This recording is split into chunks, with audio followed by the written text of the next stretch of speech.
Quando eu falava dessas cores mórbidas, quando eu falava desses homens sórdidos, quando eu falava desse temporal, você não escutou.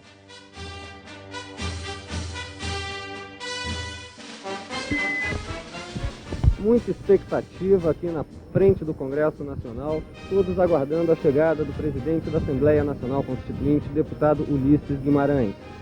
A chegada dele estava marcada para as 3 horas da tarde, já são 3 horas e 12 minutos. A expectativa é muito grande. É a população em frente ao Congresso, com faixas, bandeiras. O clima é de festa.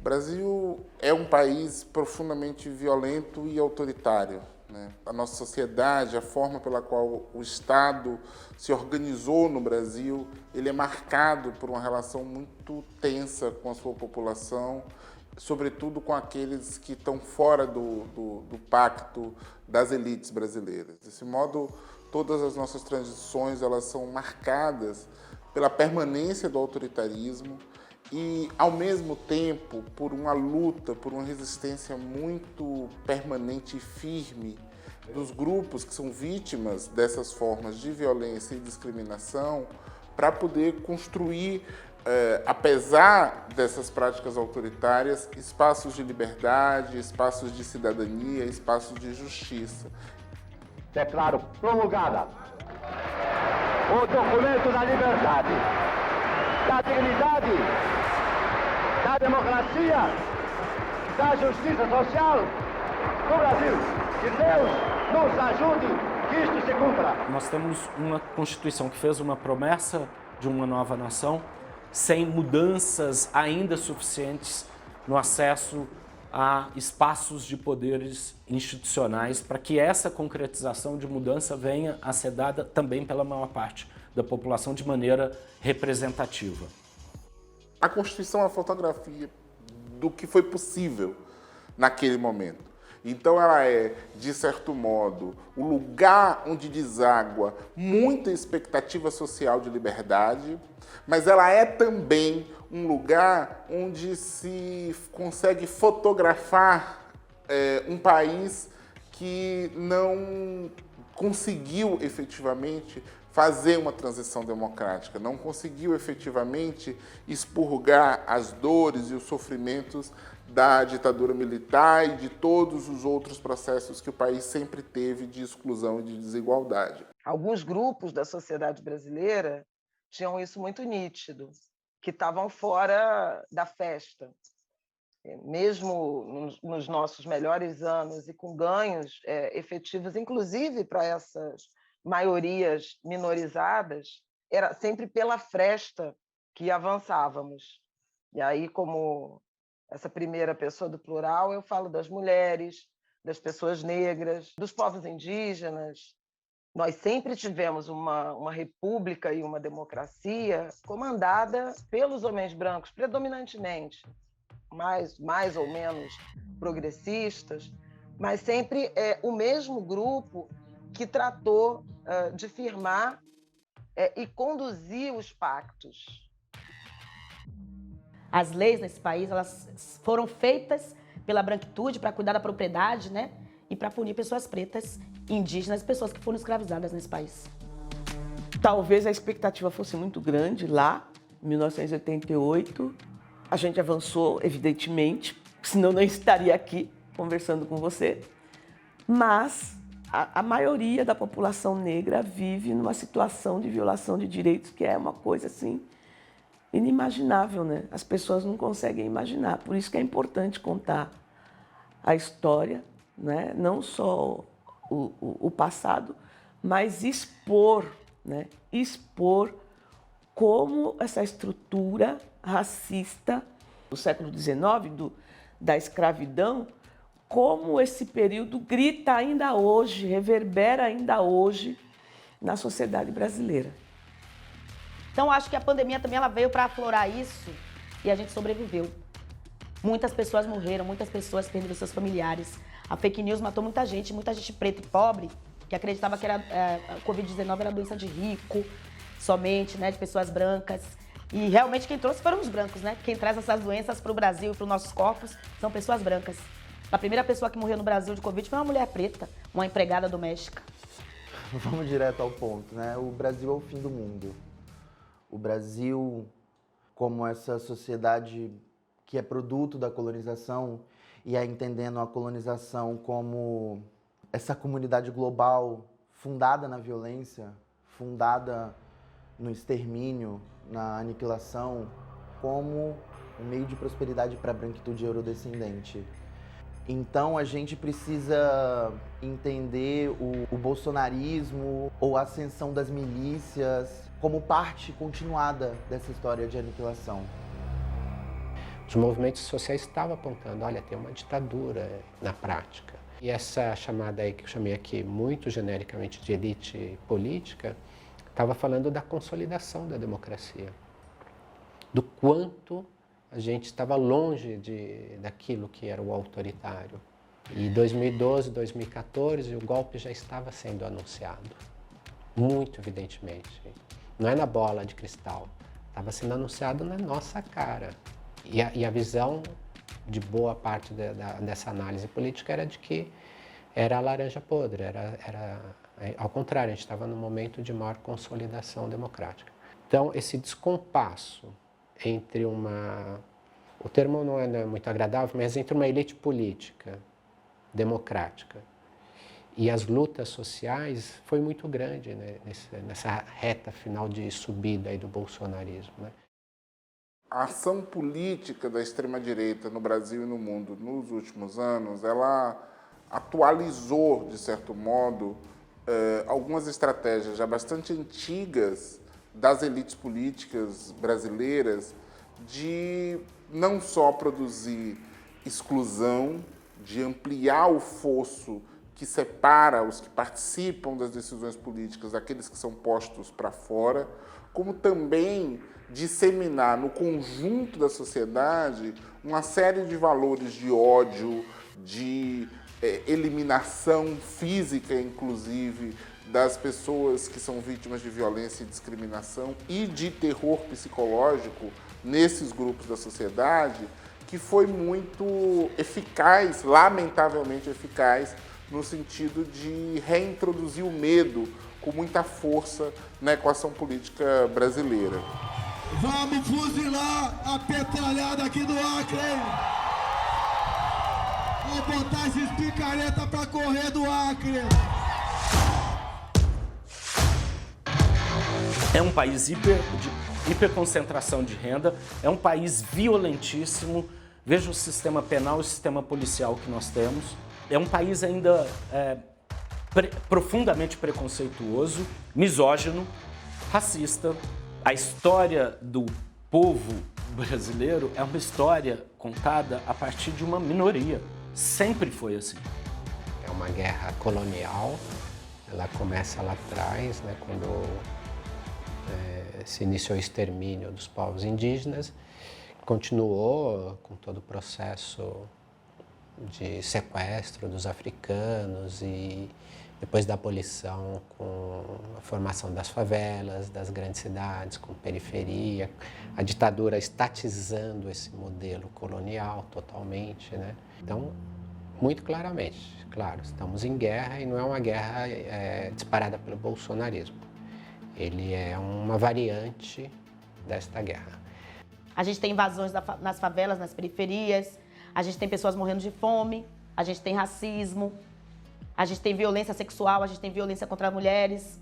A prisão é um navio negreiro. Ainda há escravidão no Brasil e a prisão é um desses fatos que a gente comprova, né, que a existência da escravidão.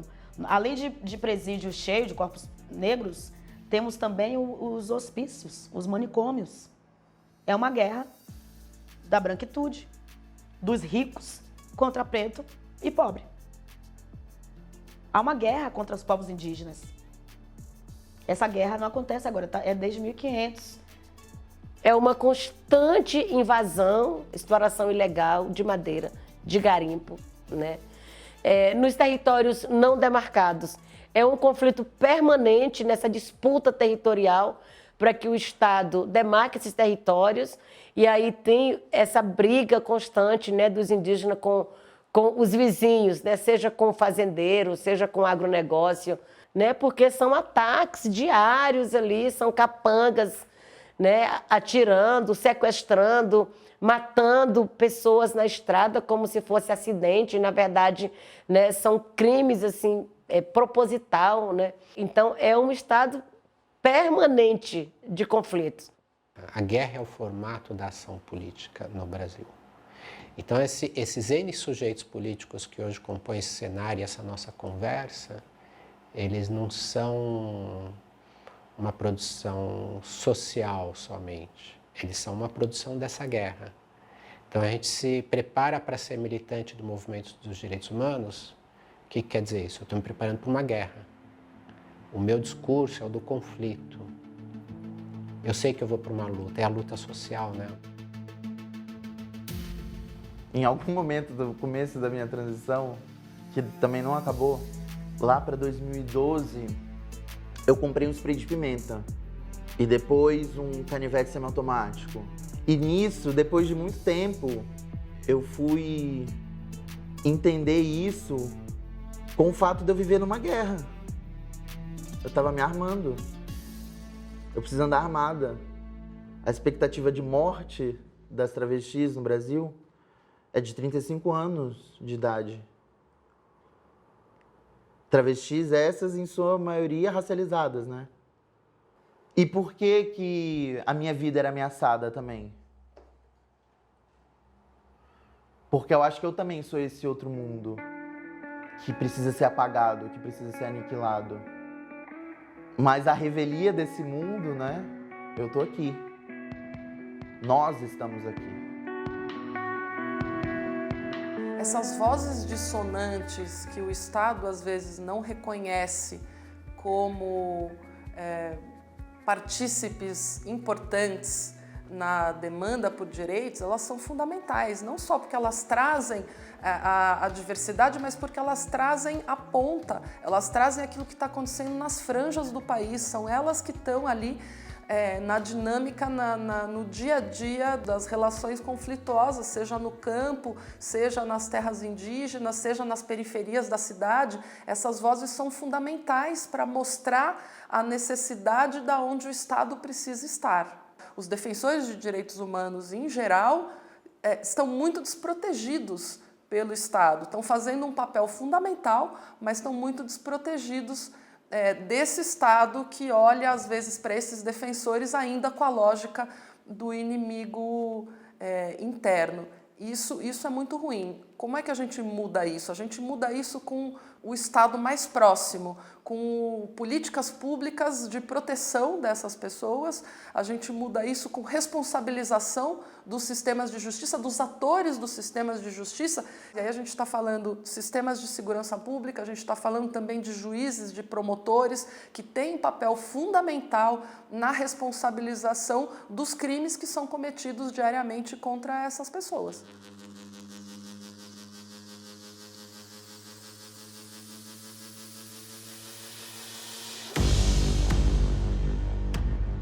O Bolsonaro é um bandeirante, né? Ele retoma uma ancestralidade da branquitude, da aniquilação. Ele é o novo colono, né? O settler, aquele que chega para desbravar, para matar, para aniquilar, para vender, para roubar, para pilhar, para destruir. E ele não tá sozinho nessa, né? A gente sabe que a vida no planeta depende da proteção, da preservação dessa biodiversidade, dessa floresta, né? Porque para nós a solução é demarcar os territórios indígenas, ter políticas efetivas de proteção desses territórios e garantir as condições estruturais para se fazer a gestão desses territórios, né? Porque o que está em jogo hoje é o desenvolvimento, né? É o progresso. Tem que se crescer, tem que se garantir a economia do país. E a economia hoje é totalmente, né, assim, totalmente, mas para nós a gente pode falar totalmente, né, que é baseada nessa produção em grande escala. Então, quanto mais se tem essa demanda para a produção, mais se pressiona por terra, né? E onde estão essas terras públicas disponíveis, né? São os territórios indígenas. Existe ainda esse pensamento de que esse potencial é madeireiro, esse potencial é de mineração, esse potencial é de grandes obras, e se esquece que o potencial ele vem muito mais do que a Amazônia faz pelo planeta, né, e pelas pessoas, em termos de serviços ecossistêmicos, em termos de cultura, em termos de riqueza vegetal e animal, a biodiversidade. E historicamente, tudo que aconteceu na Amazônia desses projetos de desenvolvimento de mineração, de rodovia, de hidrelétrica, não trouxe benefício nenhum para a região. Pelo contrário, só trouxe destruição. A colonização da Amazônia é dificultada pela escassez relativa de transportes. O lançamento de vias terrestres de penetração, servindo de complemento ao sistema de rios navegáveis, torna-se, portanto, um imperativo. A gente sabe que esse clima, que todo mundo está preocupado agora, que tem que proteger, que tem que garantir o equilíbrio climático, né? Ele vem da floresta em pé, que somos nós que estamos lá protegendo, né? Mas parece que só a gente está sabendo disso e se preocupa com essa proteção, porque a maioria das pessoas acha que o que garante a vida é a economia e que essa economia quem traz é o agronegócio. E aí defende o agronegócio, né? E aí a gente tem dito até, né? Tudo bem, agro, nós também praticamos o agro, uma agroecologia, uma agricultura familiar, uma agrofloresta. O problema é o negócio, né? Que esse agro, dessa forma como eles defendem, promove, né? O homem no campo acordava por muitas vezes apavorado com uma notícia que a sua propriedade, via portaria do Ministério da Justiça, foi incluída numa nova reserva indígena. Nós botamos um ponto final nisso. Não existe mais demarcação de terra indígena.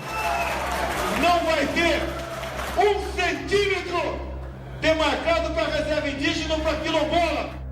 E no governo Bolsonaro, seu discurso de ódio, seu discurso que incita a violência, tem feito aumentar muito essas invasões, os conflitos e as violências, porque essas pessoas que praticam esses atos, né, de invasão e de violência, eles se sentem respaldados pelo governo, pela autoridade máxima do país em praticar essa violência e ficar impune. Para mim, esses defensores que são da terra, para mim são heróis, são muito corajosos. São pessoas que realmente vão defender aquilo que elas acreditam, não importa o quê. E fazem isso muitas vezes ao custo das suas próprias vidas, né? Chico Mendes, né? Dorothy, tantas outras lideranças comunitárias que foram mesmo assassinadas, que a gente tem até dificuldade de lembrar os nomes, né? Marinawa Kenade, Marinawa.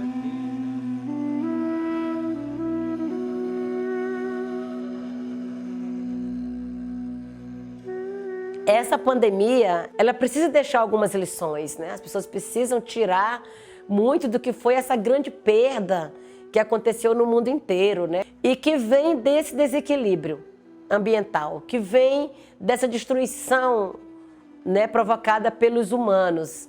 Para essa pandemia, para o coronavírus, se conseguiu pensar uma vacina, né? Ali, um antídoto que contém, que vai conter, que vai acabar agora. Mas para as mudanças climáticas, que estão cada vez mais crescentes, né? Para essa destruição desenfreada que está aí para dar espaço para o lucro, qual que é a vacina?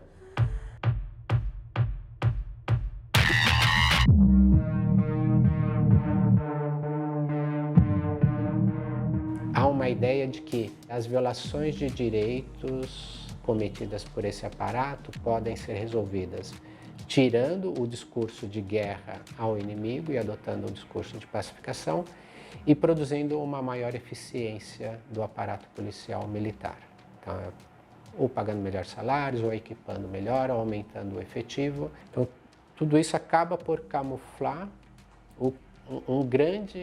a grande guerra civil, que já estava estabelecida no país desde a guerra colonial, que no fundo esse é o nome dessa guerra civil, mas que na ditadura tinha ganhado uma dimensão impressionante e se mantém toda a violência de Estado e essa militarização da política, porque o inimigo passa a ser o criminoso comum. E o criminoso comum está ligado no começo dos anos 80 à ideia da pobreza. Então, nessas periferias se autoriza a violência policial, porque um dos grandes problemas dos anos 80 e 90 nas cidades é a violência urbana. E com isso não se desmonta o aparato repressivo, mas se consegue fazer uma grande estratégia de mudança discursiva. Porque a gente percebe que esses 30 anos de Constituição, 16 anos de governo progressista, para a gente não adiantou de nada. E isso eu estou falando assim, não estou nem falando da letalidade, né? Não estou falando do número de crianças assassinadas pelos agentes do Estado, dos jovens negros, né? Um morto a cada 23 minutos, do encarceramento em massa, das pessoas que estão passando fome. Até mesmo a Constituição de 88, né, conhecida como Constituição Cidadã, com o reconhecimento de uma série de direitos, né, para vários sujeitos que até então não eram sujeitos políticos, passaram a ser, né, com essa Constituição. Ela manteve nos quesitos segurança pública e segurança nacional, que é um capítulo único dessa Constituição, já manteve um aspecto autoritário muito forte, que foi a militarização do cotidiano das cidades, né? E isso, de certa forma, ficou ali dormente nos anos 90, não que não tivesse ocorrido conflitos graves, né? Mas traz de volta à cena pública o discurso da extrema-direita, que desde de meados dos anos 80 estava num lugar de defensiva.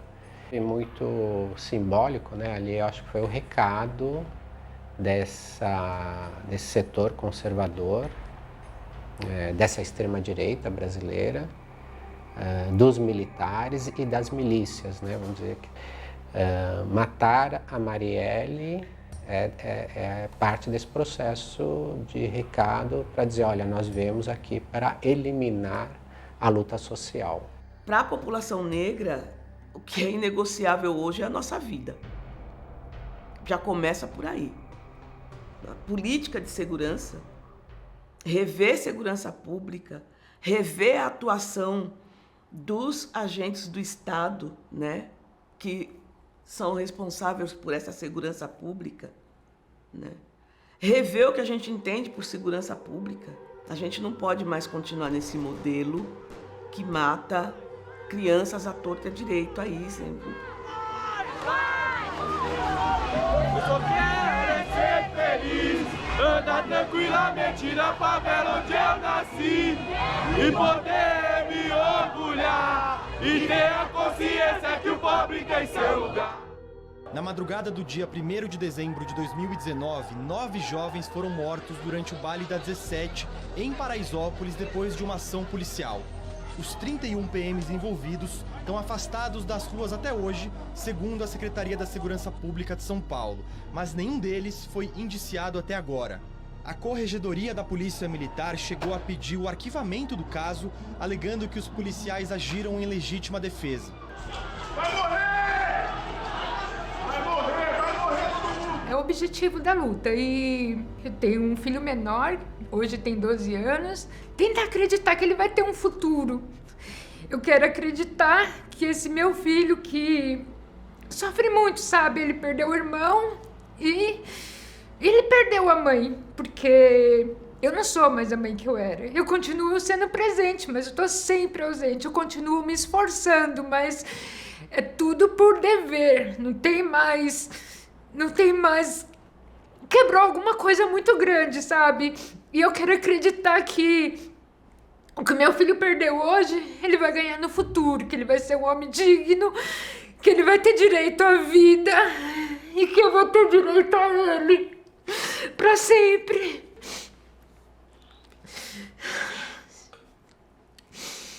Eu quero acreditar nisso, sabe?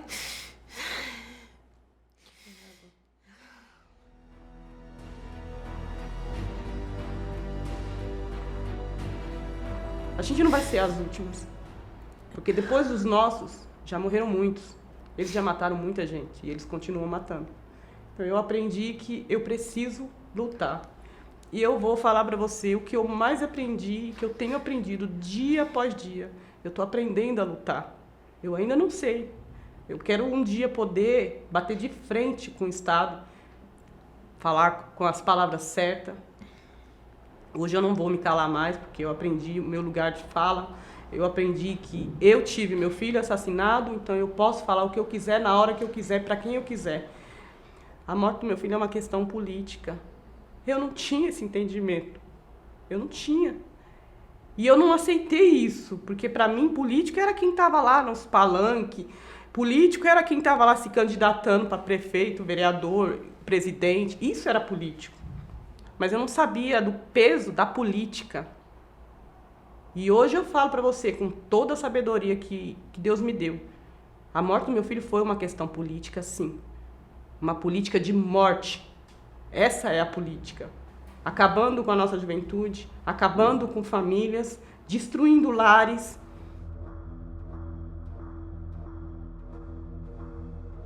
Eles destruíram a minha vida, eles mataram meu filho, destruíram a minha vida. Eu tenho uma filha de 10 anos, que desde bebezinha ela sonhava em ser polícia feminina. Eles destruíram o sonho da minha filha. Você sabe o que é você olhar para sua filha assim, você chegar do enterro do seu filho. Acabei de sepultar, minha filha tinha 8 anos. Ela pulou no meu colo e ela me abraçou e chorando, ela falou, mamãe, eu não quero mais ser polícia. E eu perguntei, mas por que você está falando isso, minha filha? Porque a polícia é mal. Nada é tão dramático, tão dilacerador e tão emblemático do grau de erosão da vida democrática quanto a violência policial.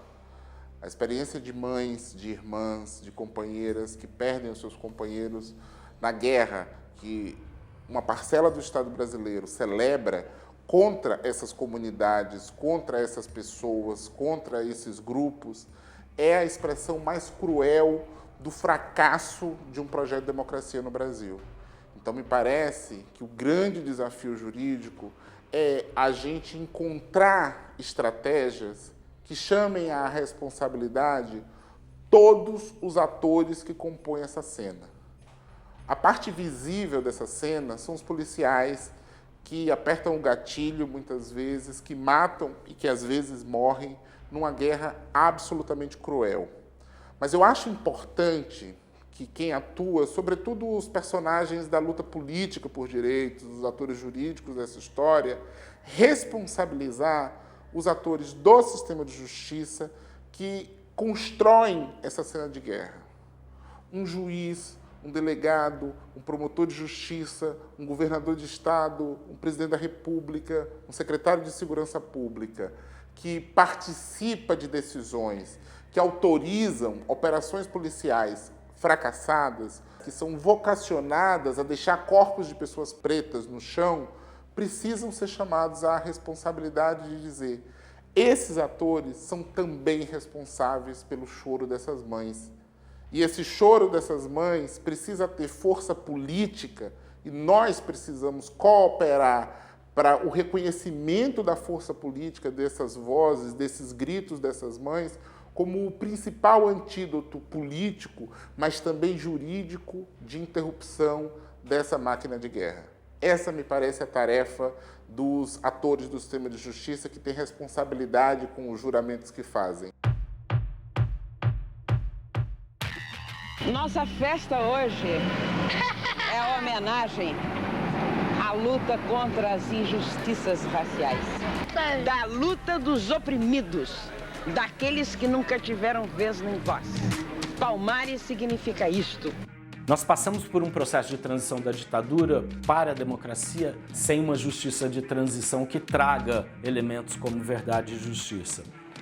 Como outros países fizeram ao redor do mundo, ainda fazem, que é, independentemente da questão punitiva aos repressores, o mais importante nesse processo é trazer verdade, é trazer a restauração da verdade, é trazer a possibilidade das pessoas conhecerem o que aconteceu para que aquelas circunstâncias não se repitam. Então, Então, um dos elementos que se repete ao longo da história brasileira é que em todos os momentos de ruptura é sempre uma ruptura construída pela concentração minoritária de quem detém poder econômico e poder político. Por isso que não há grandes rupturas e grandes revoltas, porque elas sempre são construídas por uma minoria detentora de poder econômico e político, de modo a evitar transformações mais drásticas. Ou seja, muda para tudo continuar como está. Porque a luta por direitos, ela abre o horizonte, que vai gerando outras possibilidades. E isso combinado com o que a revolta traz, que é a ruptura extrema e instantânea, desorganiza essa coisa violenta sobre a qual a gente está assentado e permite a gente reorganizar num outro modelo. Como é que você cuida de um corpo que está endurecido, de uma psique que está adoecida? Você desestrutura ela para reorganizar ela num outro formato. Na política não tem escapatória, é a mesma coisa. Sem medo, sabe? Sem medo. Lembrando que a Constituição de 88, ela também é um projeto coletivo. Ela não é uma Constituição liberal nos moldes da Constituição norte-americana. Ela é uma Constituição que convoca a coletividade a trabalhar numa utopia, a trabalhar nessa possibilidade de uma sociedade mais igual, mais justa, mais livre de discriminações de todos os tipos. Então, muito importante numa sociedade democrática você ter espaços associativos, organizativos, né, que lutem por segmentos. Enfim, como é que se recupera a noção do comum, né, do coletivo? Esse eu acho que é o desafio que está posto. Bolsonaro ele ocupou toda a administração pública com pessoas com esse propósito, né, de destruir o que tinha sido construído, os espaços de participação social, as conferências, os conselhos, tudo isso precisa ser recuperado. Mas, para isso, a gente precisa ter a luta social. Não é o Supremo que vai fazer a democracia ressuscitar, não é o Supremo que vai enfrentar autoritarismo, né? Ainda que acho que ele tem até se esforçado e tem tido decisões importantes, mas sem a população nas ruas, eu temo que a gente não vai conseguir mudar muita coisa.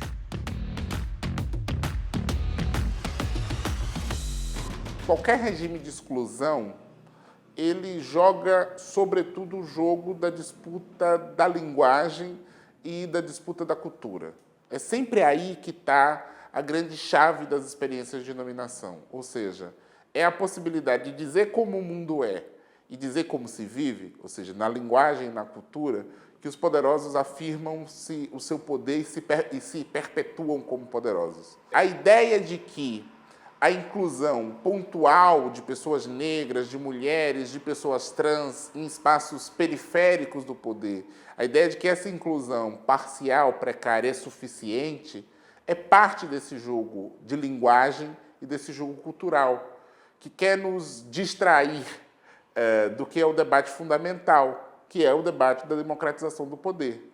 Me parece que a luta que efetivamente vai rearranjar o jogo político é a luta de repartição do poder, de construção de uma outra forma de repartição do poder, nas suas várias dimensões, do poder jurídico, do poder político, do poder cultural, do poder formular um próprio pensamento sobre si, ou seja, essas disputas pelo poder e por um outro arranjo do poder, me parece ser o centro do debate.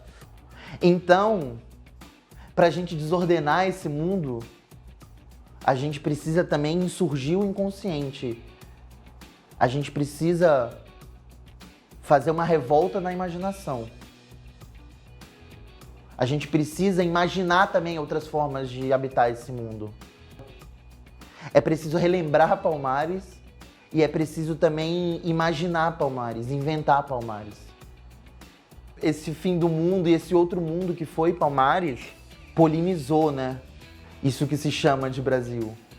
Fertilizou essas forças que estão no Brasil, mas que querem o fim do Brasil, que precisam do fim do Brasil, que precisam do fim desse mundo. Então, essa negridade, no meio dessas cenas de horror, conseguiu se desvencilhar e construir também essas cenas de liberdade, essas cenas de memória, que estão na linguagem, nas palavras, né, que não foram esquecidas, apesar do interdito dos idiomas, apesar do interdito de falar, apesar do interdito de escrever. Estão na espiritualidade, apesar do interdito espiritual também. Vocês não vão fazer essas coisas aqui, não. Aqui é o nosso mundo. Vocês vão obedecer ao nosso Deus. Vocês vão rezar igual a gente. Vocês vão adorar o Senhor, o homem branco.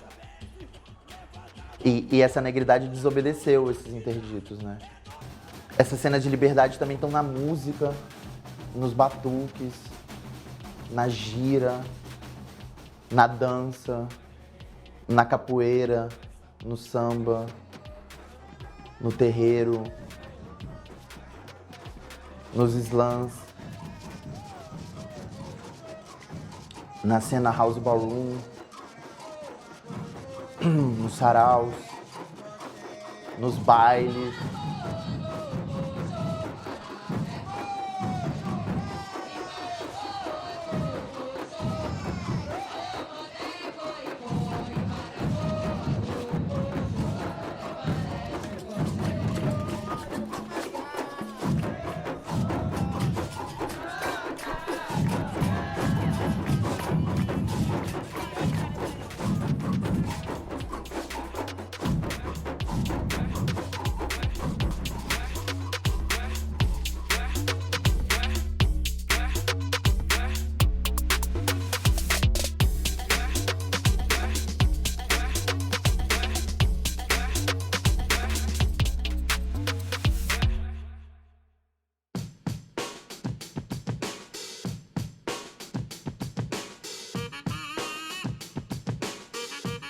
A Rede Liberdade é o resultado de um momento agudo que estamos vivendo desde 2018, e o propósito que essa rede se baseou é um propósito de garantia de direitos fundamentais, garantia de liberdades, resistência a um modelo de governo autoritário, totalitário, baseado em fechamento e restrição de espaços da sociedade civil, recrudescimento, redução de transparência, aumento da violência estrutural, vigilantismo, perseguição e uma base fundante da narrativa governamental, que é a mentira.